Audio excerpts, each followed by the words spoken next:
Assalamualaikum warahmatullahi wabarakatuh. Perkenalkan, nama saya Ayu dengan NIM 236501664 dari kelas E.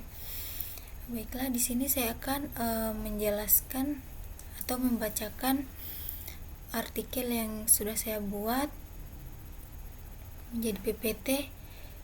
Artikel sendiri ini saya ambil dari website artikel.com. Judulnya itu saya mengambil manfaat SIG dalam pengawasan daerah bencana alam. Di sini saya mengambil contoh pengawasan alam bencana alam gempa bumi pada Nepal 2019. SIG digunakan untuk memetakan dampak gempa dan merencanakan distribusi bantuan secara efektif.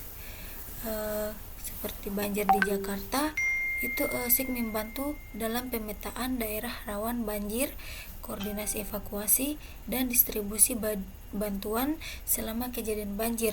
Lalu longsor di Kuningan, Jawa Barat, SIG ini digunakan untuk mengetahui jenis tanah, tingkat kemiringan, dan pola lahan yang menyebabkan kerawanan longsor. Nah, sistem informasi geografis ini memiliki peran yang sangat penting dalam pengawasan dan penanggulangan bencana alam. Berikut adalah manfaat utama SIG di bidang pengawasan daerah bencana alam berdasarkan berbagai sumber, yaitu 1. Identifikasi dan pemetaan daerah rawan bencana. SIG ini memungkinkan pemetaan wilayah yang rawan bencana seperti banjir, longsor, gempa bumi, dan tsunami dengan menggunakan data historis, kondisi lingkungan, serta faktor-faktor risiko lainnya. Dengan pemetaan ini, pemerintah dan masyarakat dapat mengetahui area yang paling rentan dan memprioritaskan langkah mitigasi. Lalu yang kedua, pencegahan dan mitigasi bencana. Data yang dihasilkan SIG dapat digunakan untuk merancang tata ruang yang lebih aman, membangun infrastruktur tahan bencana, serta menyusun skenario penanganan dan simulasi bencana. Ini membantu meminimalisir korban jiwa dan kerugian material di masa mendatang. Lalu yang ketiga itu pemantauan dan pengawasan wilayah.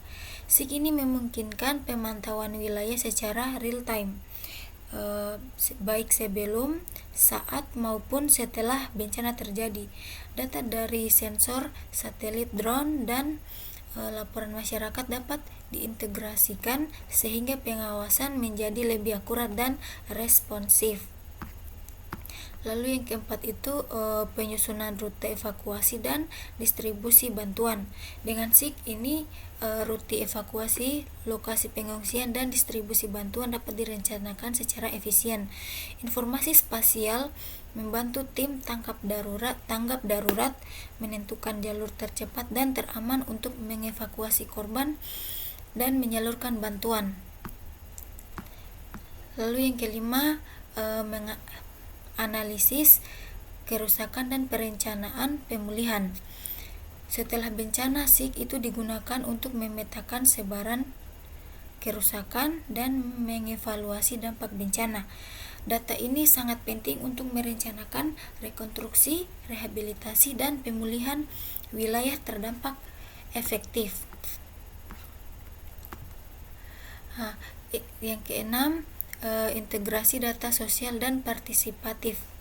SIG ini dapat mengintegrasikan data dari media sosial dan aplikasi berbasis partisipasi masyarakat atau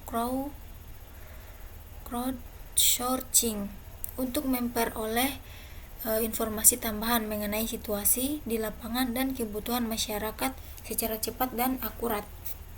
Lalu ketujuh, edukasi dan kesiapsiagaan masyarakat. Melalui visualisasi peta dan data SIG, masyarakat yang tinggal di daerah rawan bencana dapat lebih mudah memahami risiko yang dihadapi dan meningkatkan kesiapsiagaan menghadapi bencana. Lalu terakhir itu kesimpulan. SIG ini merupakan alat yang sangat vital dalam pengawasan daerah bencana alam. Dengan kemampuannya mengumpulkan, menganalisis, dan memvisualisasikan data spasial. SIG ini mendukung seluruh tahapan manajemen bencana mulai dari mitigasi, kesiapsiagaan, respons, hingga pemulihan. Penggunaan SIG secara optimal dapat meningkatkan efektivitas pengawasan, mempercepat pengambilan keputusan, dan meminimalisir dampak bencana terhadap masyarakat. Jadi itu saja yang dapat saya paparkan. Lebih dan kurangnya mohon dimaafkan. Wabillahi taufiq wal hidayah. Wassalamualaikum warahmatullahi wabarakatuh.